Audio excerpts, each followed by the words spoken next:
Hello, everyone.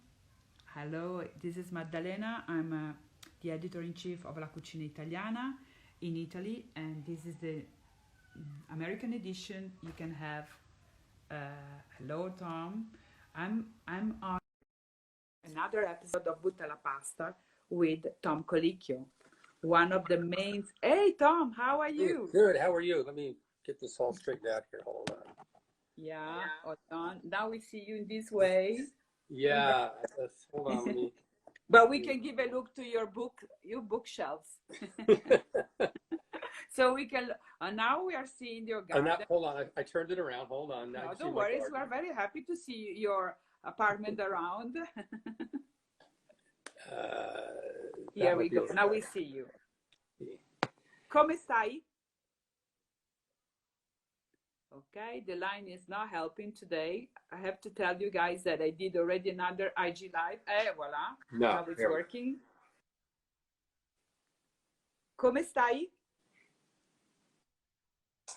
Good morning. Okay, we're dealing. We're getting by.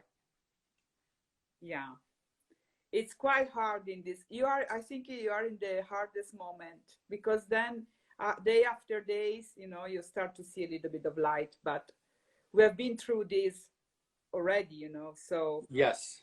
Yeah. How are things in Italy? We share the same feelings.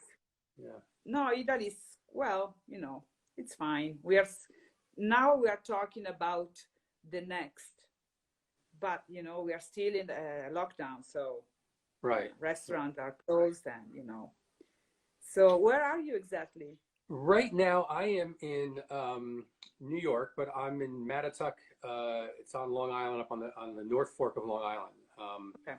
We were in Brooklyn up until about a week ago, and then we decided it was time to get a little more room, and so we're here. And also, I have a lot of time on my hands right now since the restaurants are closed, so it's perfect time to start planting my garden for the summer. So yeah, well, it doesn't happen so often that you are at home, right? Like this, right? This is true. This is true. So I told so we met when we were shooting Top Chef in Italy this past fall, and I promised my producers and the people at Bravo that I would point out that our finale was shot in Italy, but we shot it in October and November, and we're not going there now to shoot it because there was a lot of people asking whether or not we were going to go to Italy to shoot it right now, and how crazy we are to do that. And so I just want to point out that we already shot it, and it was an amazing finale, and we had such a great time in Italy. I'm still eating the culatello. I'm still eating the culatello that I brought home. I actually snuck some back, and I'm still enjoying it. So yes, that was fantastic. Yeah, that was a souvenir, because the culatello was pretty amazing. No, but I confirm that Tom didn't move from the United States for coming to Italy. Right now, nobody can come here. We stay home, and we try to keep safe, because even though the virus is pretty dangerous, actually, so we have to protect ourselves and our family. But I see some question for you about food. So what happened to the pea puree? Yeah, I'll explain that. Nothing happened to the pea puree. I'm not quite sure we actually followed that storyline. I actually think that the one chef who said it was stolen, I think he left it behind. So nothing happened to the pea puree. I actually felt bad that the one chef got saddled with that, but so nothing happened. The culatello was an amazing souvenir. Yes. Someone's laughing. Ha ha ha. Yeah. Yeah. You're making fun of us, but it's true. The culatello was a great one. But it was. Yeah. What about the other day when I called you, because I told you, would you mind to be at Butta la Pasta?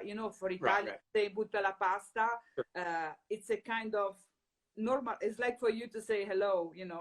They're asking how's Padma. I think. Padma's fine. I think she actually did an Instagram live on Thursday, so I guess yesterday, and she's doing well. She's hanging in there like the rest of us. Gail, I spoke to Gail a couple days ago. She's hanging in there.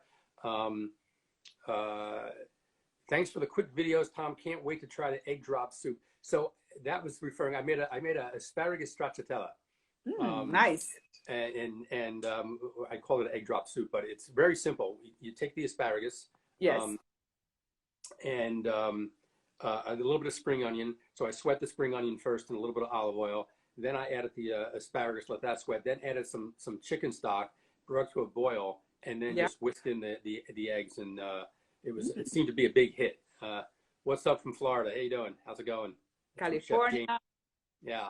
Hello from California. How you guys doing out there? I have one restaurant in Los Angeles that's closed, but hopefully we'll get open soon.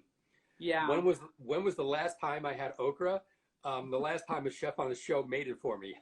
I don't seek it out. It's not my favorite. Honestly, you know, Tom, I don't like okra. I'm sorry. I don't either. I really don't like it. Yeah.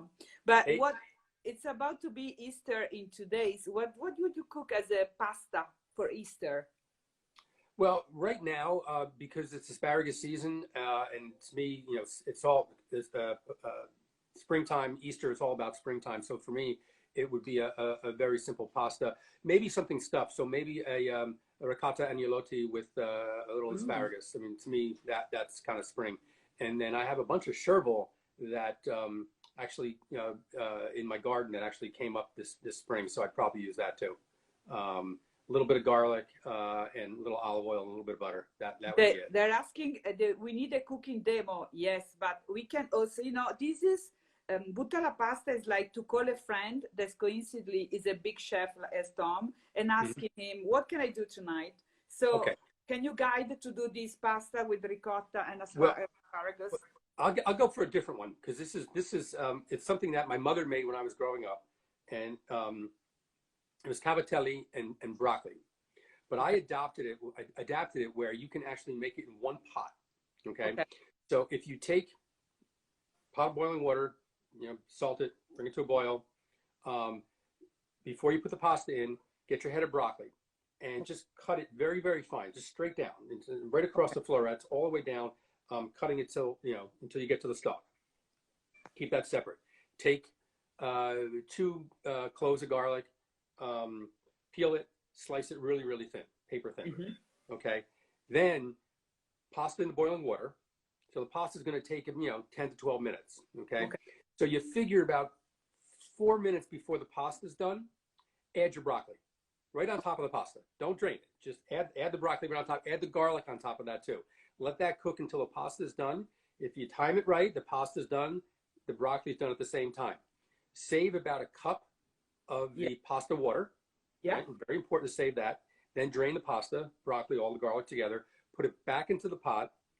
Add Parmesan cheese, so Parmigiano Reggiano, a good amount of cracked black pepper, olive oil, and then add that water back in. Add it in slowly. Okay. When you add it back in, it's going to turn creamy because it has all that starch in there from the pasta. Let that cook for a little bit. And it's really important that you turn the heat down to low and let that start cooking. And when you're done, it'll all kind of emulsify together. You can add, and that's it. Just take it and serve it all in one pot. The whole thing takes about 14 minutes tops. And it's something that I make. My mother used to make it, probably once every other week, and we have it at home. But I make it whenever there's a head of broccoli in the house. I usually end up making it. And my children, I have Luca right here next to me. Come over here and say hi. Hello. Hey, come over. He's gonna come over. This is Luca. He's gonna come and say hi. Ciao, Luca. Ciao. And so Luca's 10.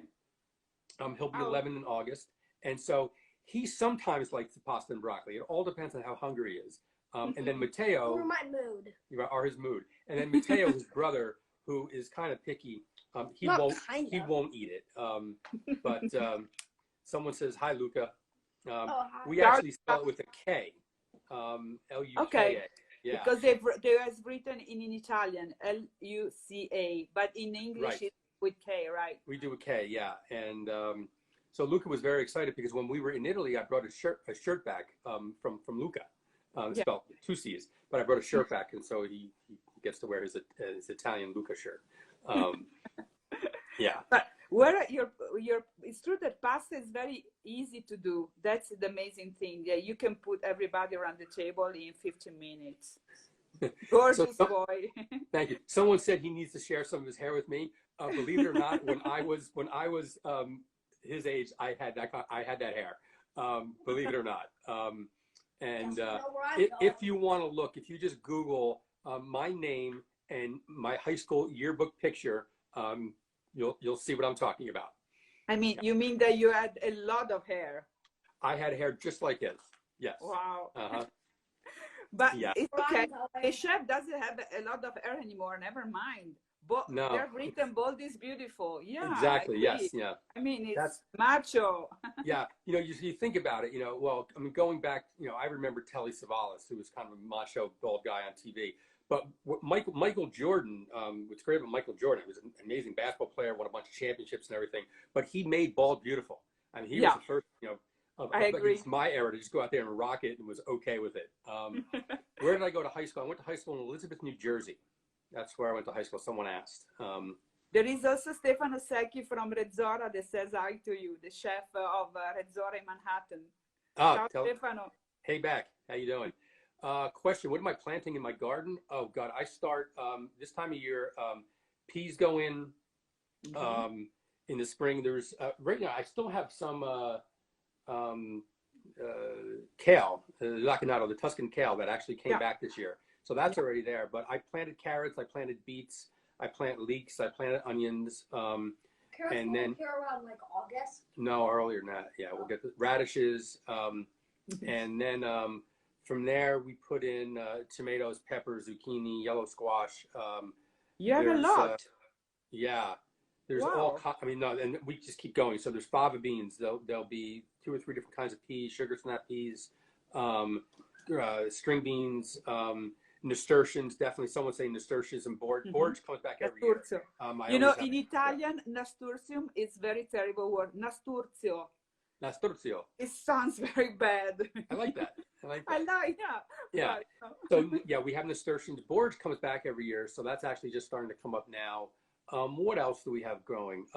I have horseradish that's already coming back from last year. All kinds of herbs, and then we have raspberries, blackberries, currants,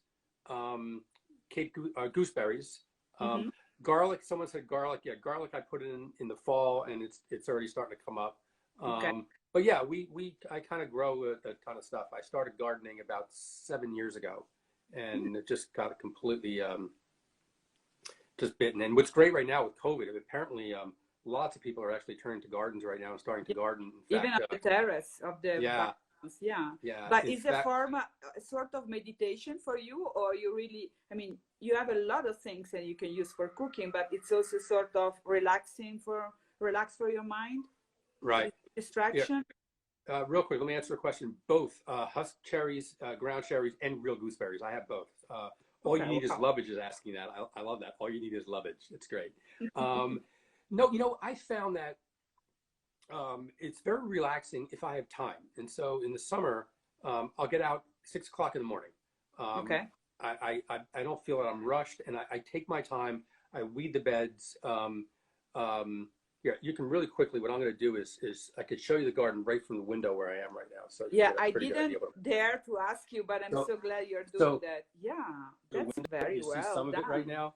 So it's all in raised beds. Let me turn this back around again. Okay, so it's all in raised beds, and so when I get out there in the morning, if I have time, if I'm rushing, it becomes troublesome. But if I take my time, I'm out there for 2 hours from 6 to 8, doing all the weeding, sort of planting, harvesting. I wait until nighttime because I'm usually cooking whatever we harvest. And so I'll do that a little later in the day. And then during, if I have time, there's putting up trellises and staking out the tomatoes and things like that. So if I could do it 2 hours, 5 days a week, I could stay in front of it. And wow. Someone said, "Where am I now?" Certainly not in Brooklyn. No, I'm out in Long Island on a North Fork.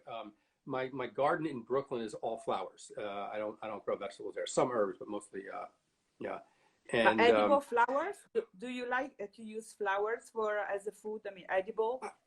I do, like nasturtium and borage, and then there's a bunch of other things like when peas come up. The flowers are really sweet and delicious. Same thing with broccoli, if you let it bolt. And flowers, the flowers are really great. Arugula flowers are really tasty too. But again, you have to let everything bolt, and so it flowers. But yeah, we do. I try to use everything. They ask you Someone's what is asking, your favorite food? yeah, mushrooms. Love them. Mushrooms. And I have a theory. You know, so when you were a kid, tell me if you did this. At some point, you sit there in the mud, and you make mud pies when you're a kid, right? And at some point, you try to taste it because you made this mud pie. And so, to me, mushrooms are the closest thing you can get to eating earth, eating dirt. That and beets. Yes. And so, you know, it's something that I just love, that earthiness of mushrooms. And the great thing is also starting in the spring, morel season, starting now here, and then it goes straight on through the fall. And there's flavor that you can't get anywhere else. And so it's one of my favorites. They're asking a terrible question, but I ask you, do you diet?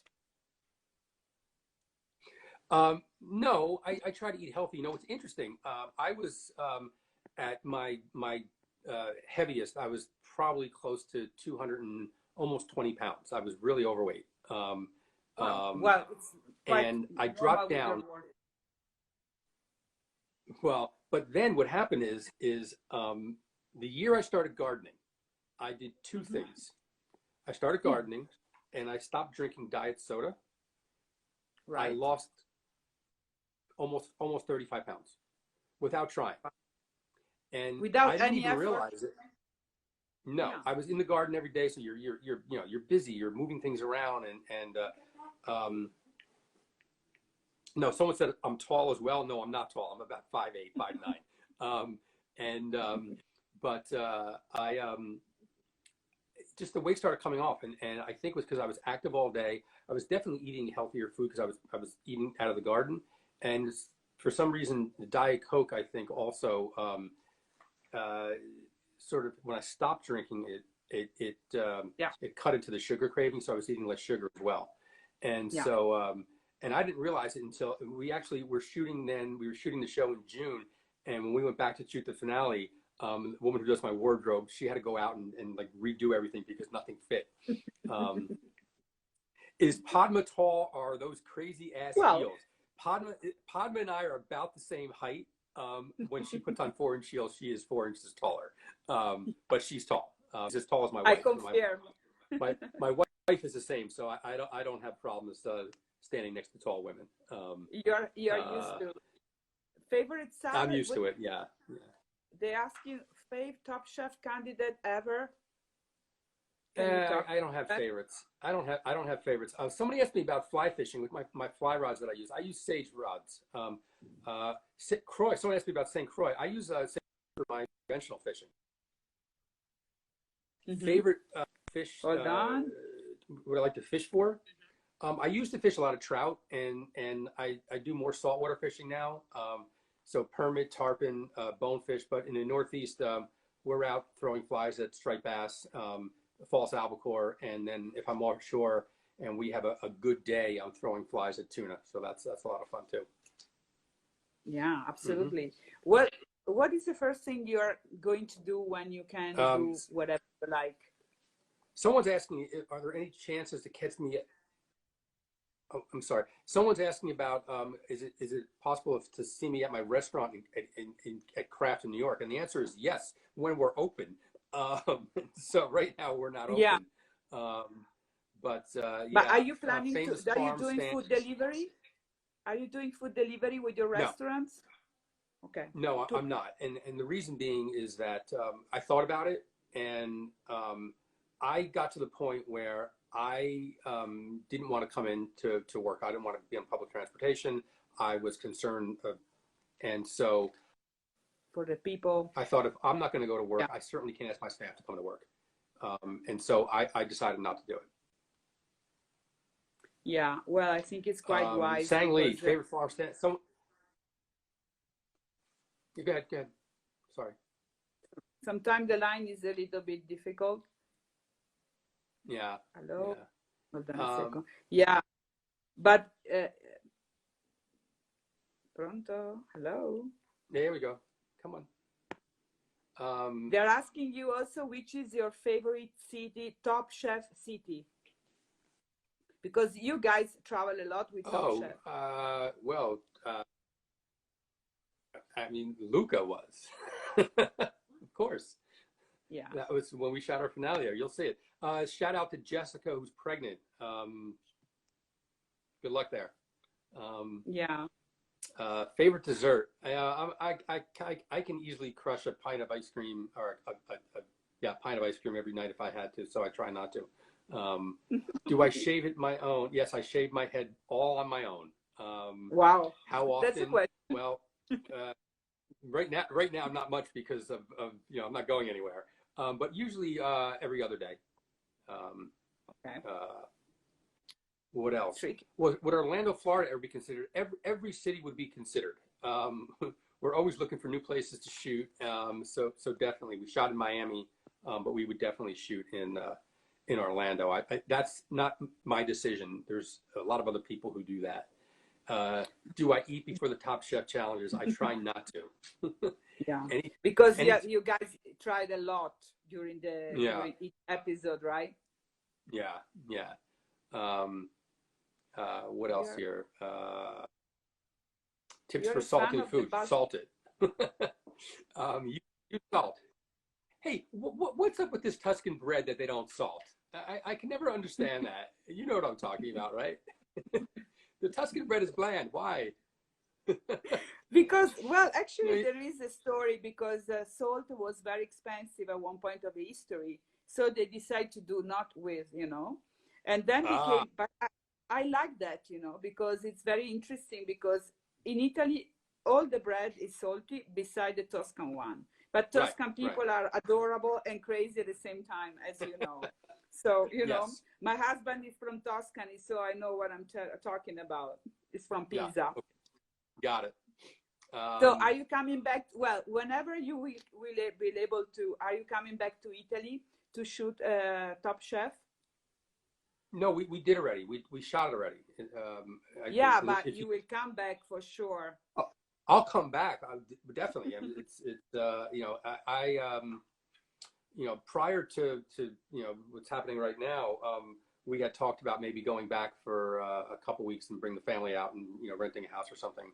But right now, what do I miss most about Anthony Bourdain? Right now, what I'm missing most about Anthony Bourdain is his commentary on what's happening right now with COVID. I think would have been very, very interesting. We're hearing a lot of good voices. Point of view. His voice is being missed right now. Sure. Mm-hmm. But originally, which part of Italy are you from? My family is from, my father's side of the family is from Vallata. Vallata is in Campania. Campania. It's it's Avellino. Avellino. It's near. Okay. It's about 45 minutes. Is it Naples region? Naples. Yeah. Well, a little bit north. Do you cook? Do you use mozzarella for your pasta dishes? It depends on the dish. I don't. I don't necessarily cook from one region. But growing up, I mean, it was all. We didn't call it pasta; we called it macaroni and gravy. And gravy was always the ragu, but it was always once meat went into the marinara sauce. We Italian Americans call that gravy, and that was something that we had every Sunday growing up. Mm-hmm.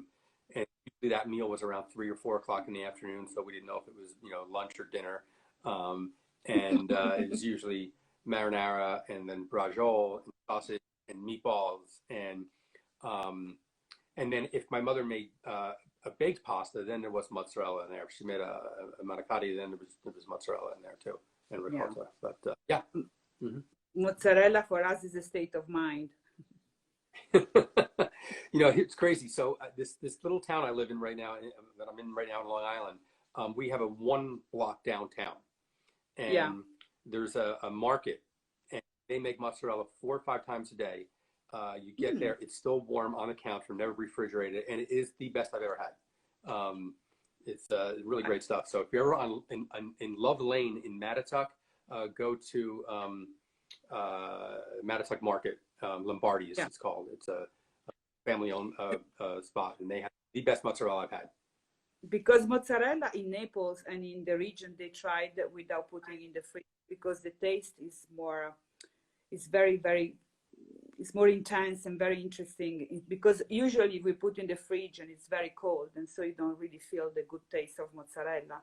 But it's true that in the US, you have a lot of good producers of mozzarella because there is a growing market of people that do mozzarella and burrata. You have burrata everywhere in the States right now. Sure. Yeah. You like burrata? What's not to like? Of course, it's delicious. What junk food do you like? Junk food. I don't eat a lot of junk food. Like ice cream and sorbet, but I don't consider that junk. I'll eat pretzels and stuff like that, but I try not to eat a lot of junk. My ultimate meal would be the meal I just described, and my mother would cook it, and that's what my ultimate meal is. Casa de Mozzarella in the Bronx is the best. Okay. Yes. Well, thank you. We'll have to check that out. Yeah. I think there are some people that work with you. I'll give it a shot. My father-in-law is from the Bronx originally, so I'll about it. I'm sure he knows about it. And I'm very curious about your bookshelves. Oh, Tom. Well, yeah. Oh God, my favorite book is probably not here, but let me see. What's a good one right here? Well, I mean, Keith Richards' book is a great read. For those that are into fly fishing, this is a great book by Can you show us the covers? It's an older book. It's called The Marquesas. It's a good little read if you're into fly fishing. But this is we actually set this is art directed because I've been doing a lot of TV. So very quickly after COVID started and the restaurants all closed, a bunch of independent restaurateurs got together throughout the country, and we started something called the Independent Restaurant Coalition. And what we were doing is we knew that stimulus money was going to come out of the federal government, and we wanted to make sure that independent restaurants had a seat at that table to make sure that we were getting taken care of. And so when we first started, I was doing a lot of press, and so constantly on the news. And so I had my set in Brooklyn. I was all set up, and then when we moved out here, I needed a spot, and bookshelves always work, so we quickly art directed this. Because it could be embarrassing if you have strange books behind you, so you have to check what you have. Yeah, exactly. Yeah, we did look, but I think we're okay. I mean, the autobiography of Mark Twain, which I've never read, but maybe I should get on that now. Yeah, you should start reading. Yeah. It's only volume 1. Right, but my favorite author ever is a guy named Jim Harrison, and this is one of his books, The English Major. He's a fantastic writer. Good to know. We're going died to a couple years back.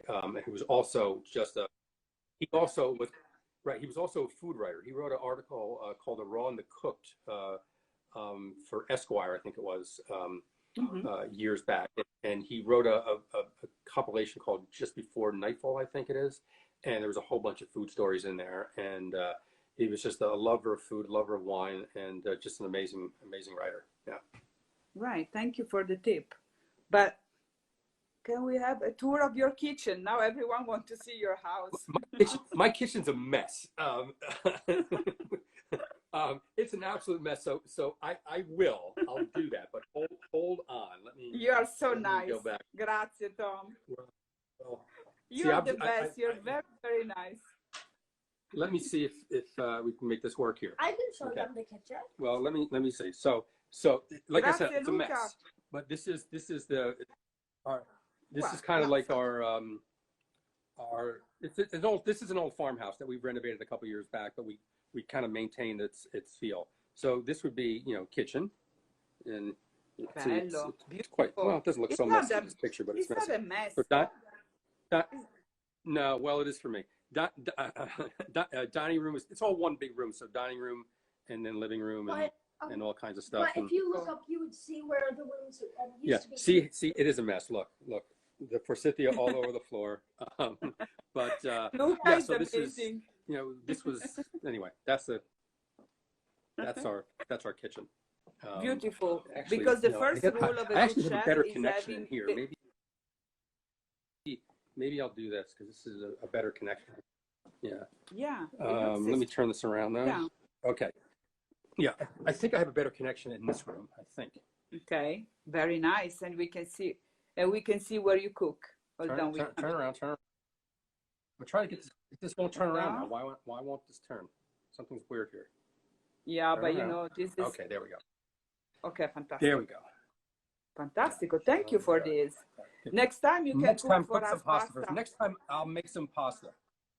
Okay. Yeah. But this has been great. Thanks for hosting. And thank you very much, everyone, Tom. stay safe out there. Stay inside. Cook a bunch of food. That's kind of what's getting us by. Eat healthy. Eat healthy. That's my son. Eat healthy. But thanks for tuning in, and everybody stay safe. Thank you so much, Tom. Veramente. Grazie. Take care and stay home too. Ciao. Thanks.